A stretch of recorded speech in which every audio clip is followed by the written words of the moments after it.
que es patología especializada ya de la enfermedad en los diferentes órganos.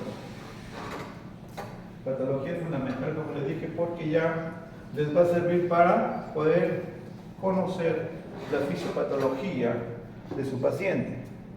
¿Ya llevaron semiología? ¿Sí?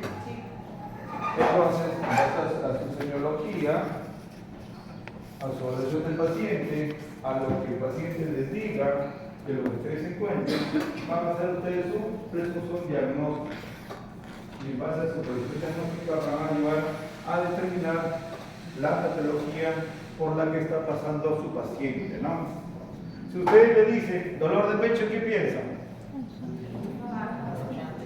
Rompemos enamorado, le dieron una noticia, ¿no? Hablaron de patología, una presión en el pecho. Si ustedes escuchan, ¿no? El paciente le dice, sí, un dolor de pecho, todo lo relaciona con el corazón, ¿no? Y el corazón, ¿cuál es su manifestación clínica? El dolor opresivo, pero cuando hay una lesión severa, porque si han revisado, cuando hay microinfartos, el dolor es pasajero. Cuando son pequeños espasmos, pero si hay una obstrucción más severa, la isquemia se hace más extensa y el daño al corazón es más extenso y empieza a generar arritmias, lo que altera la conducción. A eso queremos llegar. El corazón puede tener también muchas patologías, desde inflamatorias, de alteración en su morfología, hasta neoplasias. Bien, entonces vamos a realizar hoy día las miocardiopatías y neoplasias cardíacas. Vamos a reconocer esencialmente cuáles son los cambios histomorfológicos y cómo van a manifestarse clínicamente en el paciente. El infarto, ¿qué cosa es? Es la manifestación de un proceso isquémico que puede ser prolongada o de corta duración, ¿no? En los 30 segundos posteriores al minuto ya hay muerte celular, implantándose esta necrosis en el corazón después de las 24 horas. Vemos en patología hay dos términos, la macroscopía y la microscopía. La macroscopía es como vemos el órgano afectado, pero lamentablemente cuando vemos el órgano ya es una necropsia, ¿no? Lo que ustedes hacen en la evaluación, la semiología, en el examen. Vemos acá, este es un corte así transversal del corazón y vamos a ver la zona de infarto. Ven la característica del músculo cardíaco de un color marrón homogéneo y acá vemos a ese tejido que está rojizo, ¿no?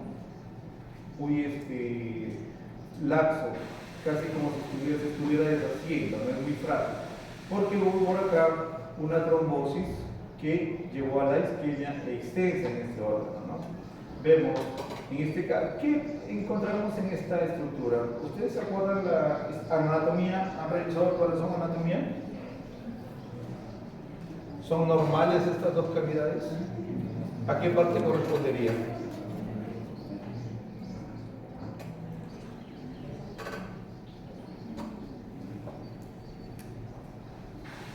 A los ventrículos. Pero vemos que hay una hipertrofia del tabique interventricular, incluso y de la pared ventricular. El causante es un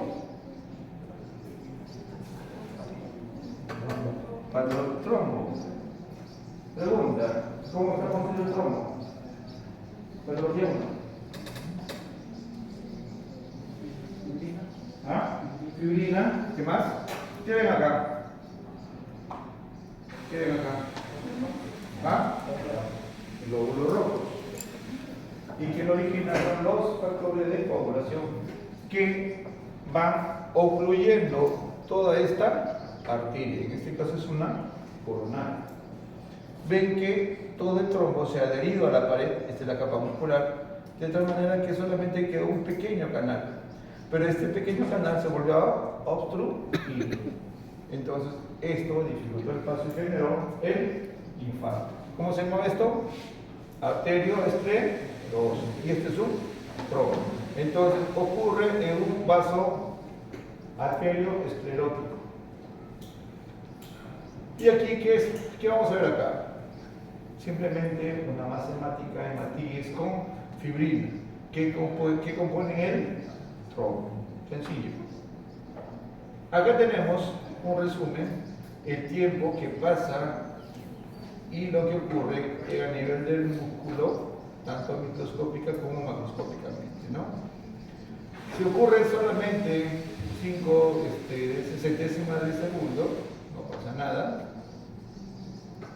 Ya de 30 minutos a 4 horas, la lesión todavía se puede recuperar si hay una revascularización, si hay un sistema de circulación colateral que puede irrigar esa parte del miocardio que estaba isquémico. Ya pasadas las 4 a 12 horas cambia la coloración de este miocardio y ya en las 24 horas se establece y viene toda la secuencia de degradación del tejido cardíaco, ¿no? Que es la denominada necrosis de tipo coagulativo. Y es así, cuando mueren los miocitos, son eliminados. En primer lugar, llegan los polimorfonucleares que liberan sus citocinas y empiezan a degradar las fibras miocárdicas. Y vamos a ver células inflamatorias. Recién a las 4 o 8 semanas, este tejido necrótico infartado no se deshace, simplemente es reemplazado por tejido de tipo fibroso, de conectivo, colágeno. Vamos a revisar entonces, inicialmente, en el primer día, ocurre lo que se conoce como las necrosis en banda. Son las fibras cardíacas cuyas fibras estriadas han sido degeneradas y pierden elasticidad. Se hacen elongadas y se vuelven más rosadas, más eosinofílicas, como vemos acá. Este es un corte ¿de qué tipo? Longitudinal, transversal. Transversal, ¿cierto? Y vamos a ver acá, tejido miocárdico normales, ven este color rosado, y la zona infartada. Se caracteriza por una coloración más rojiza, más eosinofílica, inicialmente. Y luego ya entramos a la necrosis, donde desaparecen los núcleos. ¿Cómo se llama ese cambio de los núcleos? Cuando ya se desintegra el núcleo como parte de la necrosis. ¿Cuáles son los cambios de muerte nuclear? Pignosis,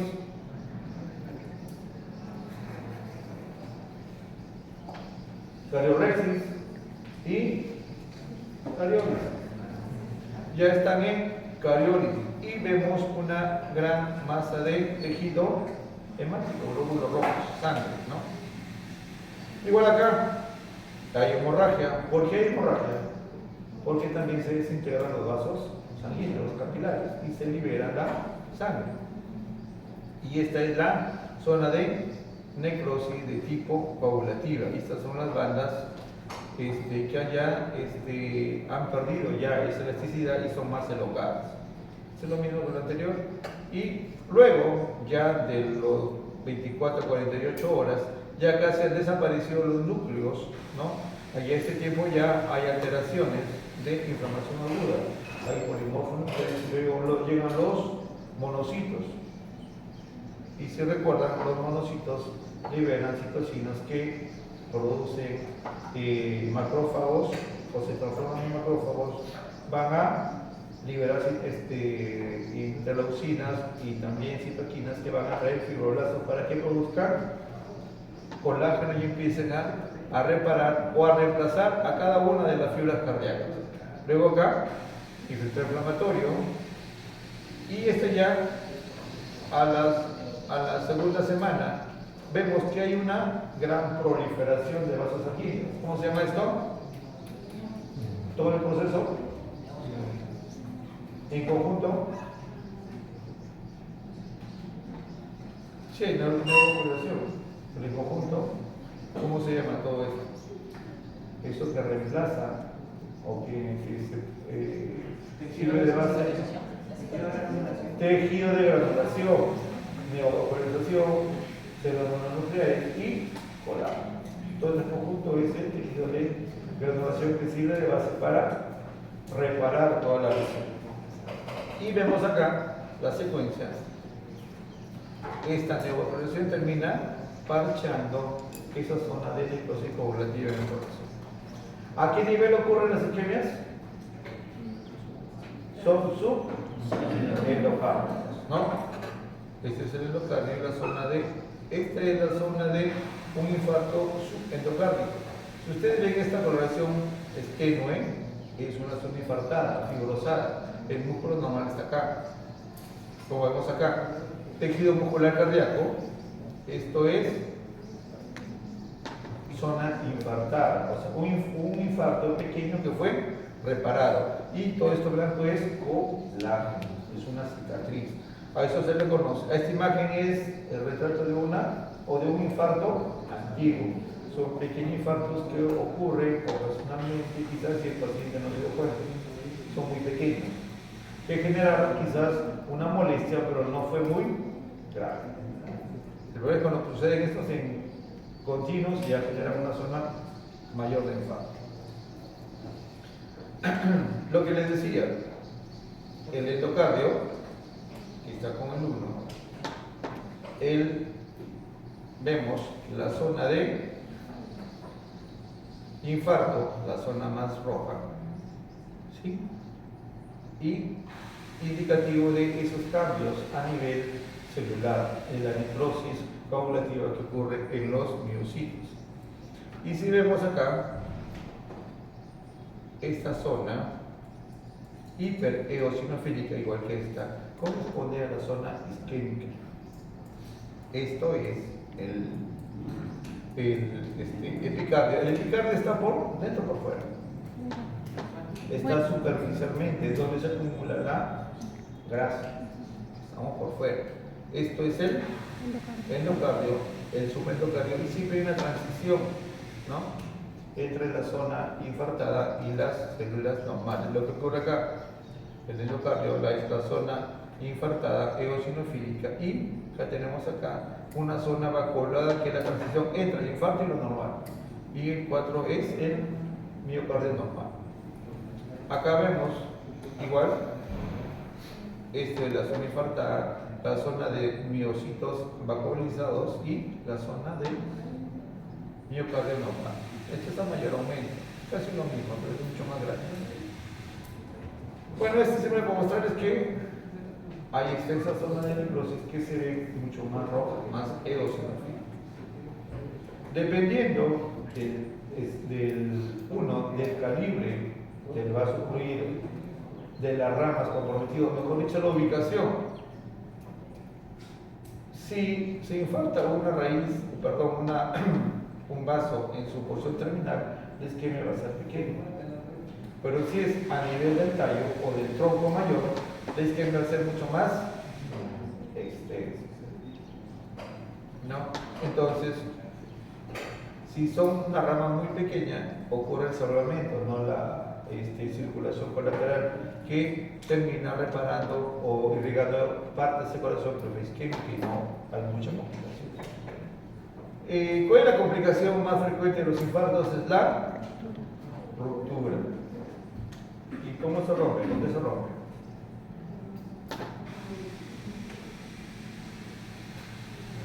Porque el corazón sigue trabajando, sigue contrayéndose, y cada contracción tiene mucha fuerza. Ese miocardio que está debilitado por la presión que hace, termina rompiéndose. Y puede, sobre todo, ocurrir en las paredes laterales del ventrículo. En este caso, hay un infarto transmural, ¿no?, en la primera semana, y después del tercer o quinto día, ¿no?, se hizo más blando, la zona necrosa ahí terminó, rompiéndose porque ese corazón siguió trabajando. Eso ya lo he visto la semana pasada, ¿no? Solamente para revisar un poco las zonas de infarto, que comparen el espesor de ese miocardio infartado, termina de adelgazándose y es a partir de donde se rompe. Este es un infarto muy extenso que deposita esta coloración blanquecina es fibrina, es colágeno que se deposita, pero termina adelgazando, comparen este grosor como del lado lateral, del lado opuesto, y es aquí donde se produce la ruptura, incluso dilatación de ese segmento infartado. Esa dilatación se conoce como aneurisma, que termina rompiendo. Hasta ahí lo que son los procesos isquémicos, ya los que van a ser cardiólogos creo que ya van a entender un poco más. Luego pasamos a las miocardiopatías, es decir, procesos que se ven en el músculo cardíaco. A eso se le denomina miocarditis, cuando es un compromiso inflamatorio del miocardio. Y miocardiopatía es cualquier proceso inflamatorio o no, de etiología conocida o desconocida. Miocarditis de inflamación, miocardiopatía, cualquier otra enfermedad del corazón. Lo más común es la miocardiopatía dilatada, que se da en pacientes con hipertensión arterial. Termina con el engrosamiento y aumento del tamaño, engrosamiento de los tabiques, sobre todo el interventricular y del ventrículo izquierdo, y aumento del tamaño del corazón, que termina en disfunción al final, ¿no? Y insuficiencia cardíaca, incluso esa insuficiencia, esa éxtasis vascular puede generar trombos dentro de las auriculares. ¿Y qué es lo que ocurre desde el punto de vista patológico? Hay un aumento en el tamaño de las fibras musculares, aumento del tamaño, hay fibrosis entre las fibras musculares, ¿no? Y pueden haber focos de necrosis dentro del músculo cardíaco.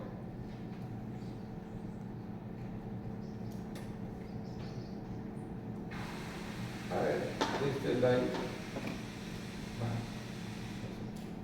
Luego tenemos la miocarditis infecciosa, que en su gran mayoría tiene origen viral. Y vamos a reconocer por qué el infiltrado es de tipo mononuclear o monocitos.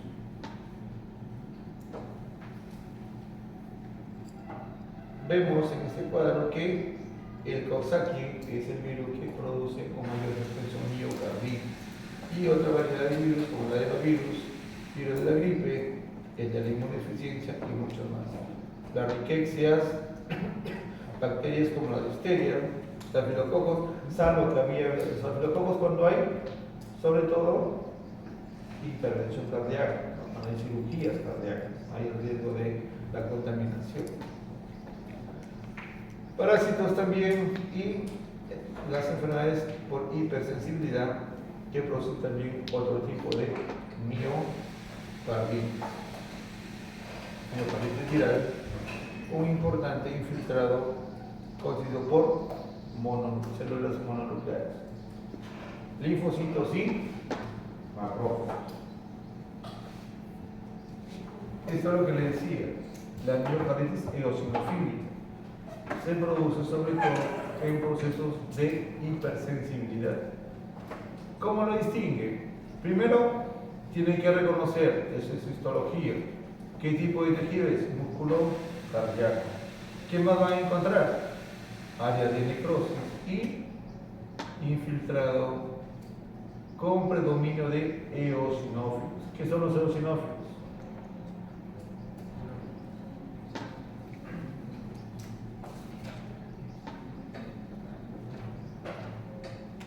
¿Qué son los eosinófilos?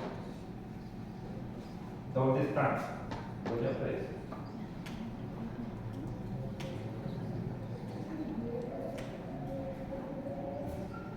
¿Qué se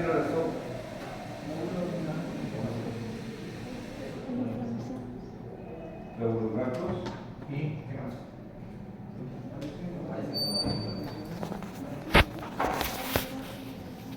Hipersensibilidad, alérgicas y parasitarias.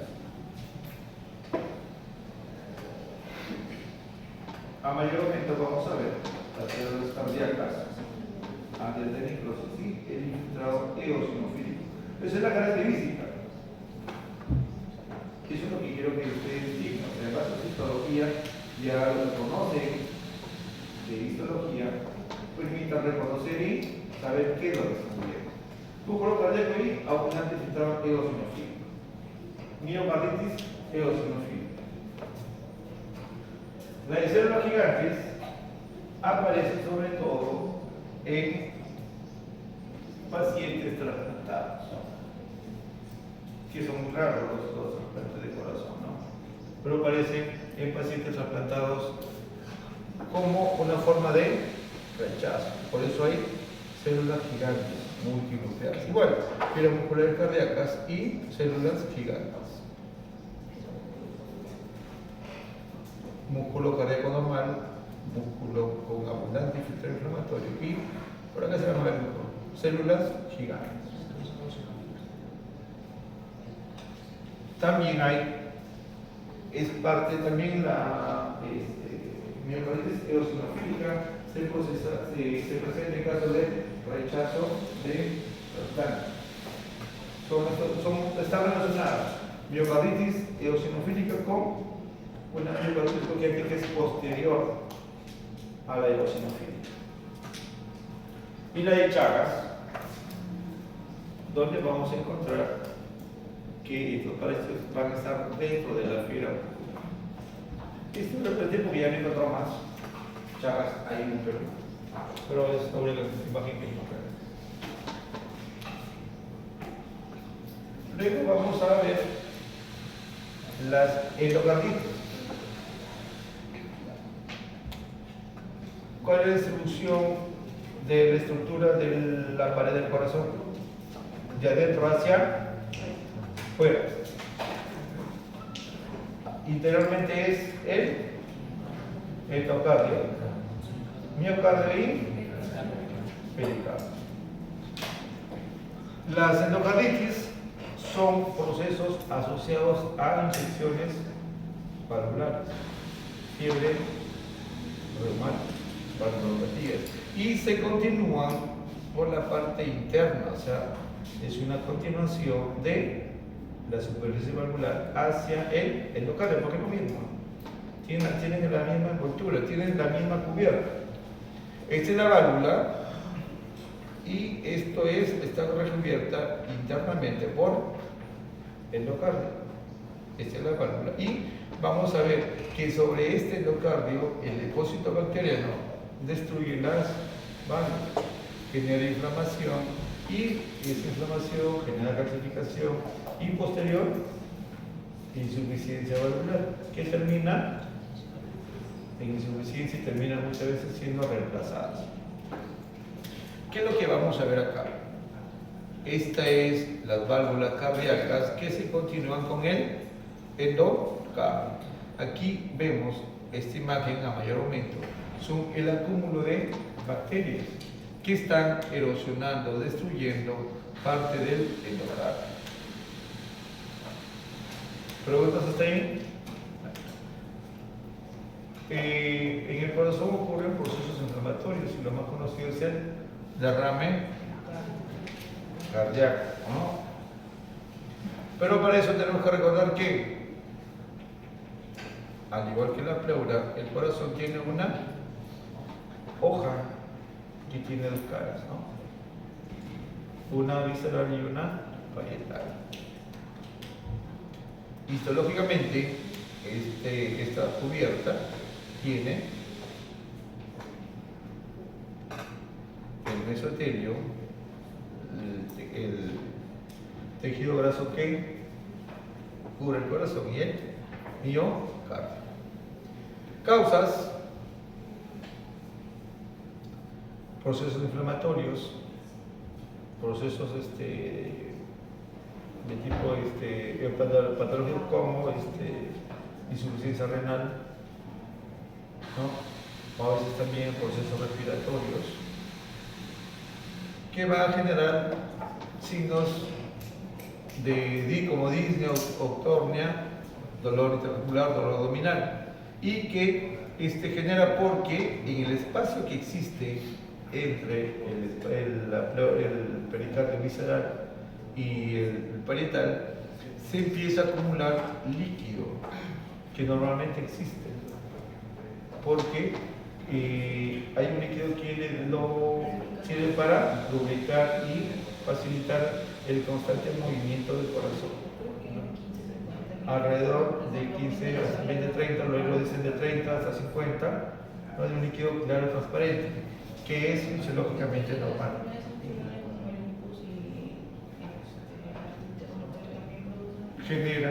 Las enfermedades autoinmunes generan muchas o varias manifestaciones cardíacas, y sobre todo el derrame pericárdico, pero que empieza primero con pequeñas cantidades.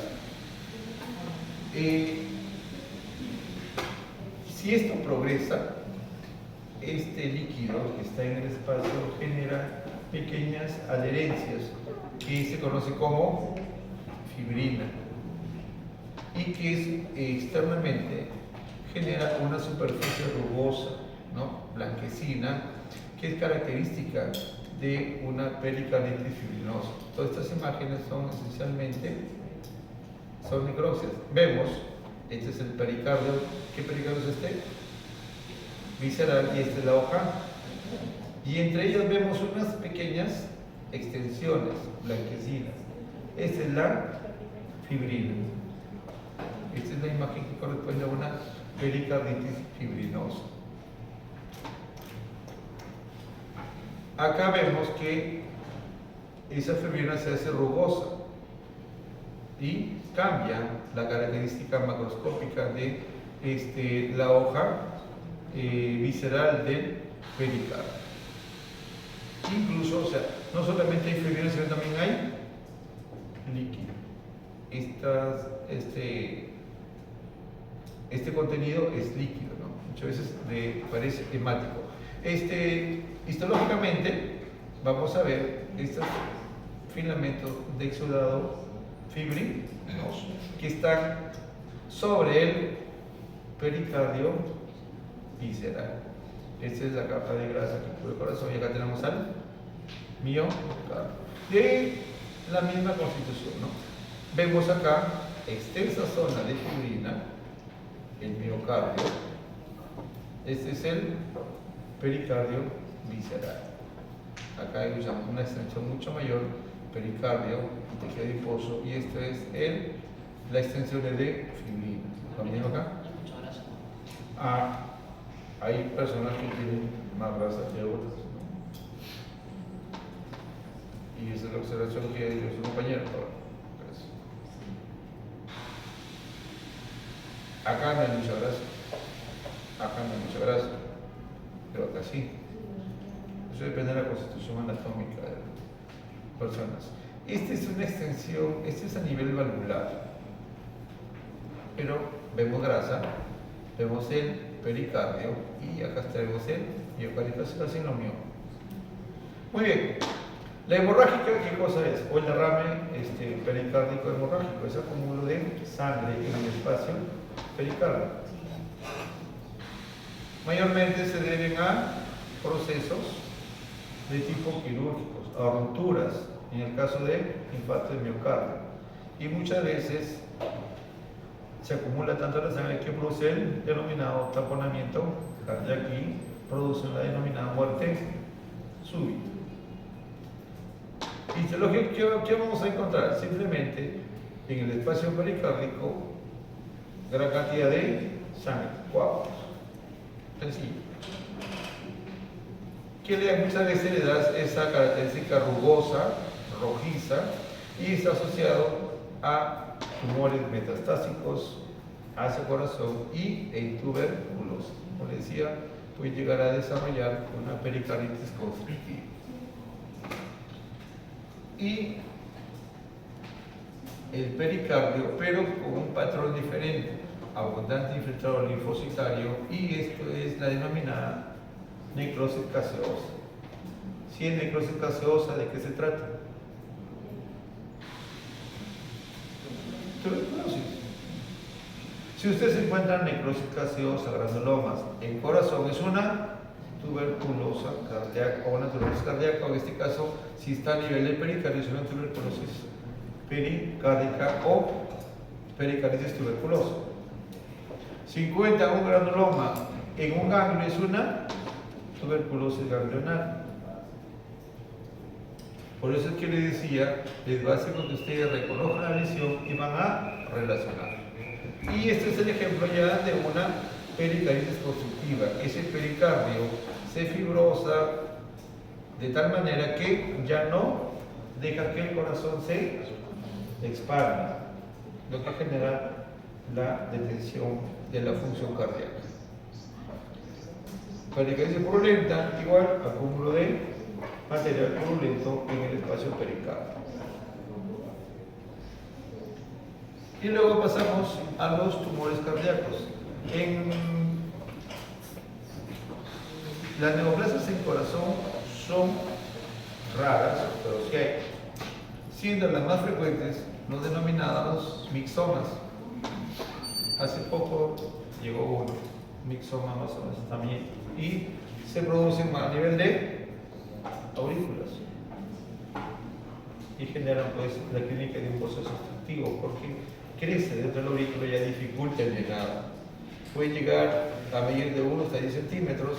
Estos son pediculados, es como un coliflor que nace de la pared auricular y empieza a crecer, es como una gelatina, y que este tiene su pedículo, y que esto lógicamente es una masa mixoide, translúcida como gelatina, que pueden haber unas células fusiformes alargadas, pueden haber también zonas de hemorragia, macrófagos que fagocitan esa sangre, esa hemorragia, y se ven de un color marrón.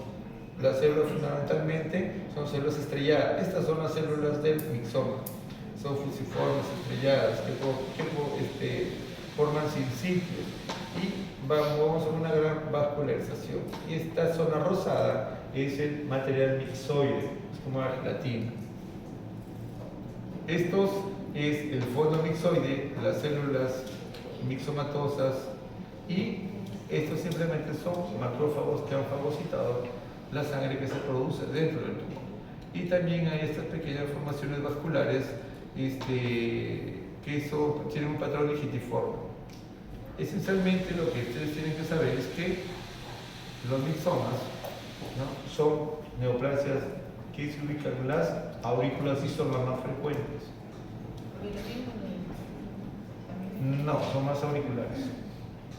En ventrículos hay otras neoplasias, pero estas son las más frecuentes, es las que más van a ver, o las que se van a presentar. Son raras, pero hay. Pero son las que más van a encontrar. Luego, hay los lipomas, que son benignos, pero más que lipomas, es la infiltración de la grasa que externamente rodea el pericardio, que infiltra sobre todo el tabique. ¿No? Es una hipertrofia lipomatosa de la pared interauricular e interventricular, como vemos acá. ¿Cómo se ve? Siempre es una masita de grasa, es como un lipoma amarillo, que la grasa que muchas veces infiltra y puede llegar a crecer dentro de la cavidad. Pero lo más común es que veamos tejido adiposo entre las fibras musculares cardíacas. ¿Ya? Eso son parte de los denominados lipomas cardíacos. Esencialmente, como les digo, ustedes tienen que reconocer cuáles son los tejidos básicos. Tejidos básicos: músculo, tejido conectivo. Dentro del conectivo tenemos el hueso especializado, hueso, cartílago, tejido adiposo, sangre, que está parte de los tejidos conectivos especializados. Entonces, si saben qué es este tejido y qué es esto, simplemente lo analizan y lo en base a los conocimientos, lo relaciona.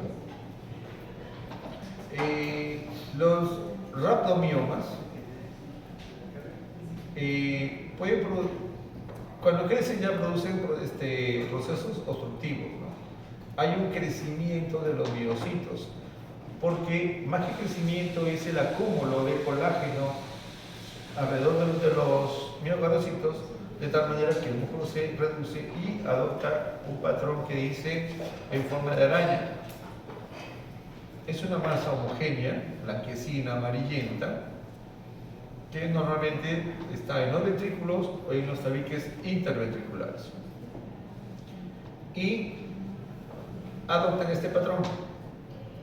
Están rodeados por un espacio blanquecino, que no vienen a ser otra cosa más que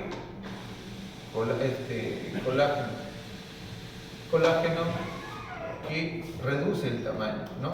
Estas vacuolas, aparte, están conformados de el glucógeno. Este glucógeno es el blanquecino, ¿no? Que empuja, reduce el tamaño del miocardiocito y quedan pequeñas prolongaciones de esta misma célula. Este es el patrón que le llaman de células en araña, característicos del rhabdomioma cardíaco. El mixoma, el lipoma y el rhabdomioma son neoplasias benignas, que muchas veces generan procesos de tipo obstructivos, no invasivos. Igual acá, una célula en araña del rhabdomioma, una mayor cantidad de glucógeno que ocupa casi todos los miocardiocitos. El fibroblastoma papilar son como pequeñas anemas, como pequeñas medusas pequeñitas que pueden llegar a medir hasta 1 o 2 centímetros y mayormente han sido encontradas incidentalmente, no tienen un patrón papilar. Pues estas medusas que hay en la playa y están compuestas esencialmente o se encuentran sobre las válvulas cardíacas y esencialmente sobre el endocardio. Muchas veces se descubren incidentalmente. Están constituidas por una masa frondosa de pequeñas papilas que están revestidas de endotelio, de células endocárdicas, o sea, un epitelio simple. Y dentro de las malignas,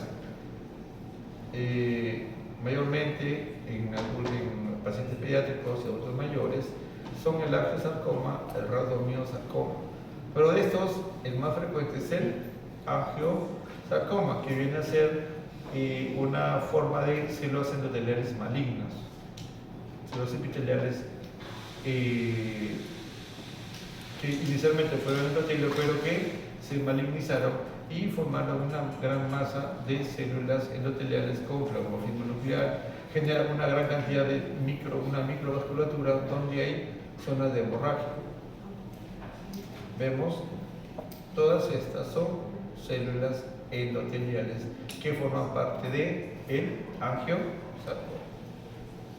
Y muchas veces hacemos uso de inmunohistoquímica para identificar a cada una de estas células. En este caso, el MIO-igual y la actina. La actina, ¿qué cosa? Es una proteína estructural que forma parte de los miofilamentos de la fibra cardíaca, ¿no? Vamos a ver la actina, que forma parte del citoplasma de estas células endoteliales que forman parte del angiosarcoma.